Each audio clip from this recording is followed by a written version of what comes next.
کہ قرآن مجید لیلۃ القدر میں نازل ہوا ہے، اور لیلۃ القدر رمضان کے آخری اشرا کی ایک رات کا نام ہے۔ نیز لیلۃ القدر ہی وہ رات ہے جس میں تمام امور کے فیصلے کیے جاتے ہیں۔ رسول اللہ صلی اللہ علیہ وآلہ وسلم کے ارشادات کے مطابق بھی لیلۃ القدر کو رمضان کے آخری عشرے کی طاق راتوں میں تلاش کرنا چاہیے۔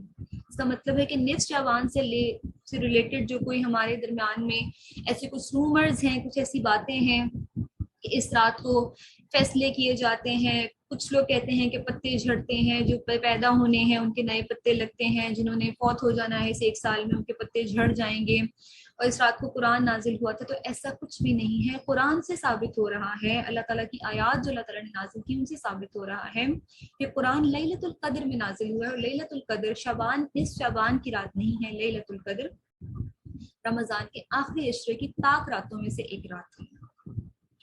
حضرت انس رضی اللہ تعالیٰ عنہ روایت کرتے ہیں کہ مجھ سے حضرت عبادہ بن صامت رضی اللہ تعالیٰ عنہ نے بیان کیا کہ آپ صلی اللہ علیہ وآلہ وسلم اس لیے نکلے کہ ہمیں شب قدر کے بارے میں بتائیں۔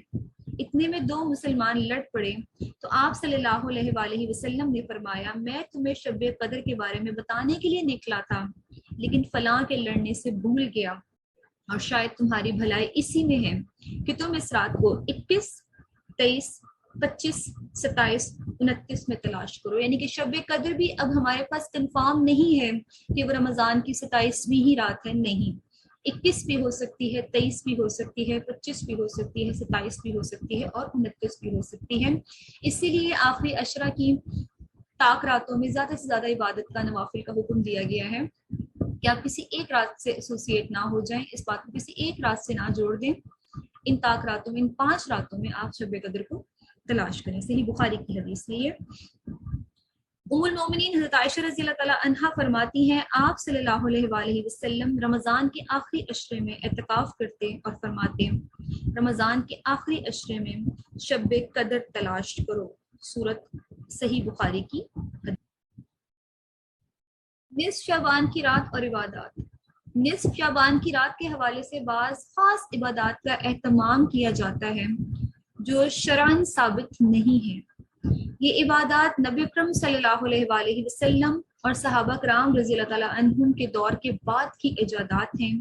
صحابہ کرام رضی اللہ تعالیٰ عنہم امت کے بہترین لوگ تھے، اگر اس طرح کی عبادات پسند ہوتی تو وہ ان کو پہلے اپناتے۔ حافظ ابن رجب لکھتے ہیں، نصف شعبان کی رات میں اہل شام کے تابعین میں سے خالد بن معدان، مکحول اور لقمان بن عامر وغیرہ بڑی محنت سے عبادت کرتے تھے۔ انہی تابعین سے لوگوں نے اس رات کی تعظیم اور فضیلت اخذ کر لی، اور یہ بھی کہا گیا کہ اس بارے میں ان کو اسرائیلی روایات ملی تھیں۔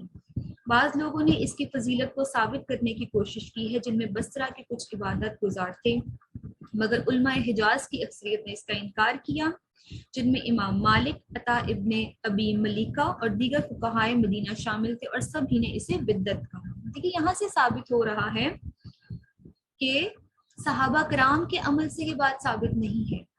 کچھ تابعین تھے جنہوں نے اپنی پرسنل جو ہے وہ ایفرٹ کی بیس پر نصف شعبان کی رات کو مطلب خاص طریقے سے منانا شروع کر دیا، تو باقی لوگوں نے اس چیز کو صحیح مان لیا کہ بھئی ہاں ایسے ہو سکتا ہے یا ایسے کیا جا سکتا ہے۔ لیکن کچھ جو فقہائے دین تھے، فقہائے مدینہ تھے، اور علماء جو حجاز تھے، یعنی کہ جو مکہ سے ریلیٹڈ تھے، عرب کے ان مطلب شہروں سے جو ریلیٹڈ تھے، انہوں نے اس چیز کو کنڈیم کیا، ان عبادات کا انکار کیا، کیونکہ اگر کرنا ہوتا تو صحابہ کرام خود کرتے، یا نبی اکرم صلی اللہ علیہ وآلہ وسلم خود صحابہ کرام کو اکٹھا کرتے اور ان کو پوری رات عبادت کرواتے، پوری رات نوافل پڑھے جاتے، باجماعت نماز پڑھی جاتی، لیکن ایسا آپ صلی اللہ علیہ وسلم کے عمل سے، آپ کی سنت سے اور صحابہ کرام کے عمل سے ثابت نہیں ہے۔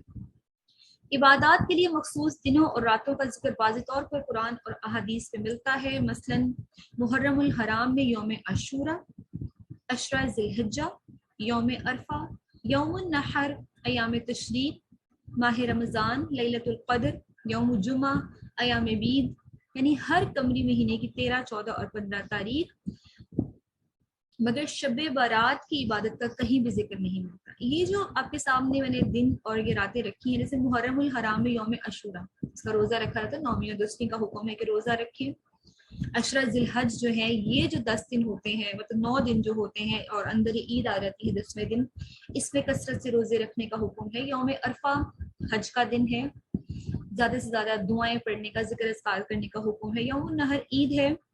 ایام تشریق جو ہے 13 14 اور 11 12 13 جو ذی الحج ہیں، ان میں زیادہ سے زیادہ اللہ تعالیٰ کا ذکر اذکار اور تسبیحات کرنے کا، دعائیں کرنے کا حکم ہے۔ پھر ماہ رمضان ہے، اس کی عبادت ہمارے سامنے ہے۔ لیلۃ القدر ہے، یہ ہمارے سامنے ہے۔ یوم جمعہ ہے کہ مل کر عبادت کرنی ہے، جمعہ پڑھنا ہے۔ ایام بیت کے 13 14 15 چاند کی تاریخ اس میں روزے رکھنے ہیں۔ اس کے علاوہ قرآن و سنت میں شب برات منانا یا شب معراج منانا ایسا کچھ بھی نہیں ہے۔ نصف شعبان کی رات کی جانے والی ایک خاص عبادت الصلاۃ الالفیہ، یہ 100 رکعت نماز ہے اور ہر رکعت میں سورہ اخلاص 10 مرتبہ پڑھی جاتی ہے، اور اس طرح سورہ اخلاص کی کل تعداد 1000 مرتبہ ہو جاتی ہے۔ برے صغیر پاک و ہند میں اس نماز کا بہت اہتمام کیا جاتا ہے۔ لوگ غروب آفتاب سے کچھ پہلے ہی مساجد میں جمع ہونا شروع ہو جاتے ہیں۔ فرض نمازیں ادا نہ کرنے والے بھی یہ نماز پڑھ کر سمجھتے ہیں کہ اس رات کی برکت سے ان کے تمام سابقہ گناہ اور خطائیں معاف ہو جائیں گی اور ان کی عمر، کاروبار اور رزق میں برکت ہو جائے گی۔ حالانکہ رسول اللہ صلی اللہ علیہ وآلہ وسلم نے اس رات میں کوئی مخصوص نماز نہیں پڑھی، نہ ہی خلفائے راشدین نے اور نہ ہی ائمہ دین امام ابو حنیفہ، امام مالک، امام شافعی، امام احمد، امام ثوری، امام اوزاعی اور امام لیث میں سے کسی نے بھی اس نماز کو قبول نہیں کیا ہے۔ نیز اس کے بارے میں جو روایات منقول ہیں بالاتفاق تمام اہل علم اور محدثین کے نزدیک موضوع ہیں۔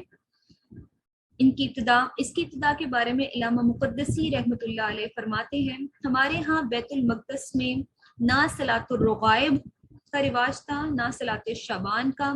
صلاۃ شعبان کا رواج ہمارے ہاں سب سے پہلے اس وقت ہوا جب 448 ہجری میں ایک شخص ابن ابی الحمرم نابلس سے بیت المقدس آیا۔ بہت اچھا قرآن پڑھتا تھا۔ وہ شعبان کی 15ویں تاریخ کو مسجد اقصی میں نماز پڑھنے کھڑا ہوا۔ اس کی حسن قرات سے متاثر ہو کر ایک شخص اس کے پیچھے کھڑا ہو گیا، پھر ایک اور پھر ایک اور، اس طرح کافی لوگ اس کے پیچھے کھڑے ہو گئے۔ پھر وہ دوسرے سال کی 15ویں شعبان کی شب آیا اور حسب سابق لوگوں نے اس کے پیچھے نماز پڑھی۔ پھر سال ب سال اسی طرح ہوتا رہا اور یہ بدعت زور پکڑ گئی، بلکہ گھر گھر پہنچ گئی اور اب تک جاری ہے۔ ملا علی قاری صلاۃ الالفیہ کو موضوع قرار دیتے ہیں۔ شیخ عبد الرحمن مبارک پوری کہتے ہیں کہ نصف شعبان کے روزے کی فضیلت میں